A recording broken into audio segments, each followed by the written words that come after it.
So one of my friends convinced me that you guys might be interested in seeing exactly some of the things that I'm doing to rehab. So brought out some of my stuff. There's my little rehab corner. Love our couch. Moved not that long ago, so not that much on the walls yet, but very comfortable corner. Spent a lot of time here, icing. Yeah, good spot to do some compression stuff with the legs. Today I did a calf workout with my trainer, and also a little bit of quads. And so, yeah, I thought it wouldn't be a bad idea to do a little bit of leg compression. Got a really cool setup. This is not the $900 Normatec. This is actually something I got from Costco for $150. It's a Sharper Image brand and apparently works just as well. It's been great for me. Before I do that, the main issue that I'm facing right now, like I said in my other videos, is with the calf. I had a ankle reconstruction, flat foot reconstruction surgery 3 years ago. And I'm functionally, stairs and walking and, life movement 100% and have been for years. But performance wise, that's like a different level of rehab than functional. And so just like still have residual weakness. With that kind of surgery, you have muscle atrophy. I was non-weight bearing for 6 weeks after that. And that's just like devastating. You start losing muscle, I learned, 24 hours after you stop using it. So 6 weeks is like just massive. And at the time, kind of graphic, but my calf was probably half the size of my right calf. So been doing a lot of work, obviously. Not really much of a difference anymore that you can notice, but in terms of like recruiting the muscle and the brain muscle connection, I think is kind of that last step. It's really this like meaty part here, the gastroc, I think it's called. There's another part of the calf that's more internal called the soleus. That part seems to be doing pretty well, but this top part, kind of like not as connected to it as I am on the right side. It's kind of a weird thing to like kind of feel like almost like a fuzziness when you're trying to like use that muscle specifically. Like kind of at the top of the range is like what's kind of left to do. Maybe more than what you bargained for, but something I'm gonna do just to like try to recruit the muscle well with my brain, kind of that neuromuscular connection. Proprioception. I don't know the word. But yeah, brain muscle connection. Just doing, kind of just feeling, am I feeling that muscle recruit? And I'm focusing mostly on my left side. Obviously doing some of these things on my right side as well.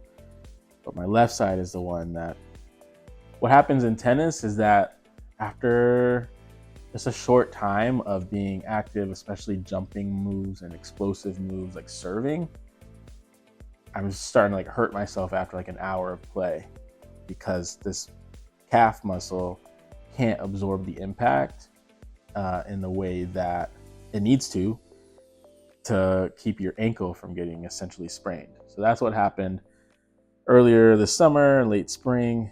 And so I just want my calf to be able to hold me up while I'm serving and, at least support me through the entire match, let alone be, athletic and explosive and all that stuff. So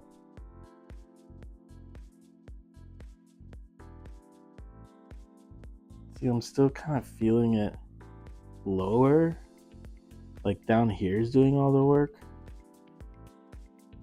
And so that's kind of the frustrating part is I'll have to take you guys with me to the gym. The best exercise I've been able to find, literally we were exploring it today, is bent knee leg press. Just kind of not letting your knee move when you're doing the leg presses. So that horizontal motion, for some reason, that's where I felt it the most here. And so this is what I can do here on the couch, but obviously a little more equipment at the gym. All right, let's put these guys on.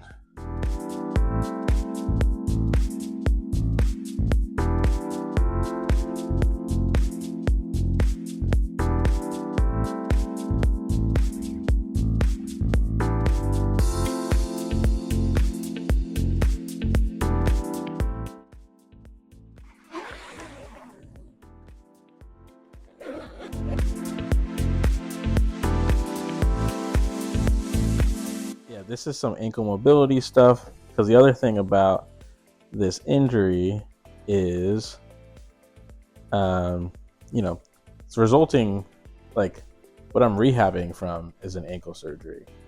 And so keeping the ankles healthy, making sure that they're stable enough to also support, it's a kinetic chain. And so, yes, my calf needs to be stronger, but also it works in concert with the ankle. So I do front to back, side to side, circle it clockwise, and then counterclockwise. Usually do about 20 each. Here just doing something short because I already did ankle mobility stuff today. Some of what I'm doing here is just recreating what happens at PT, trying to do it at home, not just for tennis, but also just to be a functional adult. And it's like a whole thing about aging is people need to like keep strength training, keep doing mobility stuff. I saw this one video that said, "Don't let the old man in." So it's kind of my goal. So anyways, with this foam balance board, practice using those intrinsic muscles, eyes open, eyes closed.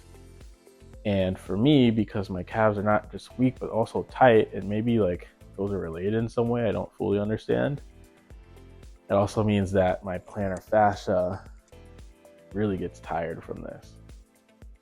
So it actually ends up being harder than it might look.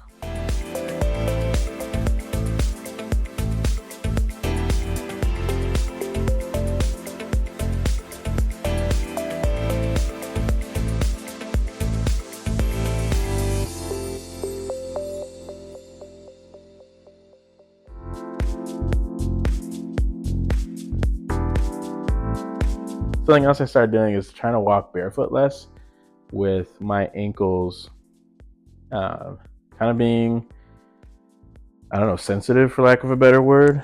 Being barefoot is just not good for them. And I found some slides. These are from Vionic.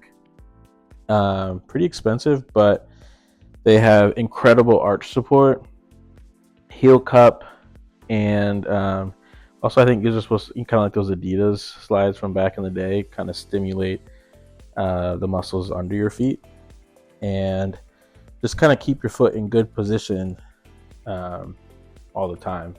And since I have hardwood floors here, super clutch. Great purchase, worth it. Saves you some pain for a little bit of investment. I always believe in investing in yourself. Clearly, you can see all the gadgets I have here. It's all investment in myself. That's what I consider it. And last but not least, I wear socks when I do this because this thing gets pretty hot. But I use a heating pad, but one designed for your ankle. This was like $30 on Amazon. Put it on low, medium, high, 15 or 30 or 60 minutes. And this just kind of gets the blood flowing. I don't have to explain. You guys know. Kind of self-explanatory, but adding heat to the ankles helps things feel better. That's something else I do. Kind of on the flip side of that, ice. And I don't use ice directly since, it's kind of a messy endeavor and a fridge isn't like the easiest to get ice out of. So I have ice packs. I keep them in the freezer in that Ziploc. And these are super cold. I think I need to start using them without socks, but it hurts if you just go straight to skin. So, and I think the instructions also said don't go straight to skin. I don't know, but this totally helps. And I think doing contrast, hear a lot about that, going from hot to cold or cold to hot or whatever um, treatment can be really helpful for recovery. I think cold is more for like right after activity, reducing inflammation. Um, Obviously, like if you have pain or anything, and then soreness and like kind of the post acute kind of phase heat. I think is good for like blood flow, bringing blood to it, um, and reducing soreness and stuff. So, anyways, that was my rehab and recovery journey. Hope you enjoyed it. Maybe took something from it. I guess like the main thing to say is this isn't just about tennis. This is about getting functional, getting healthy again after a major surgery. Just makes you really grateful to be able to do the things you love, spend time with the people you love. If you're on your own journey, I encourage you to keep going. And hopefully, this is a reminder that you're not the only one out there who's working on getting towards health. And if I can, compete in some USTA leagues and tournaments and do well, just an added bonus on top of what's really important. So, like this video if you enjoyed it, subscribe, and turn on notifications for the next one. All right. Thanks a lot.